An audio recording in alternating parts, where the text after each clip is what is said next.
ایک گھنے سبز جنگل میں لیو نام کا ایک بڑا سنہری شیر رہتا تھا۔ وہ بہت طاقتور اور بہادر تھا، لیکن اس کی زوردار دھاڑ سے تمام جانور اس سے ڈرتے تھے۔ ایک روشن صبح 5 ننھی چڑیاں جنگل میں آئیں۔ ہر چڑیا کے پر الگ اور خوبصورت رنگ کے تھے۔ روبی سرخ رنگ کی تھی، سنی پیلے رنگ کی، اسکائی نیلے رنگ کی، لیفی سبز رنگ کی اور اسنوی سفید رنگ کی۔ یہ پانچوں چڑیاں ہمیشہ ساتھ رہتیں اور میٹھی آواز میں گیت گاتیں، جن سے پورا جنگل خوشی سے بھر جاتا۔ ایک دن جب چڑیوں کی چہچہاہٹ لیو کی غار کے قریب پہنچی تو شیر غصے میں باہر آیا اور زور سے دھاڑا، یہ شور کون کر رہا ہے؟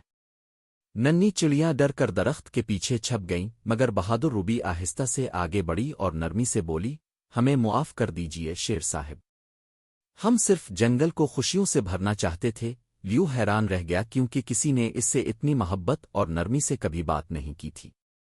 اگلے دن جنگل میں ایک خوفناک طوفان آ گیا۔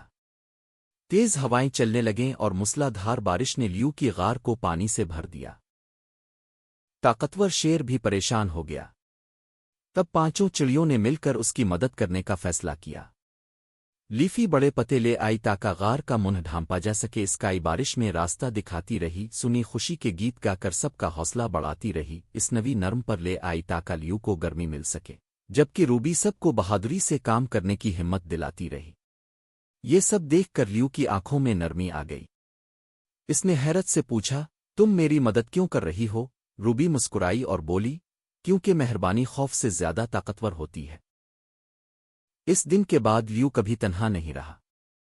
ہر شام پانچوں رنگ برنگی چڑیاں اس کے ساتھ بیٹھ کر خوبصورت گیت گاتیں، اور جنگل کے دوسرے جانور بھی سمجھ گئے کہ شیر اب نرم دل اور مہربان بن چکا ہے۔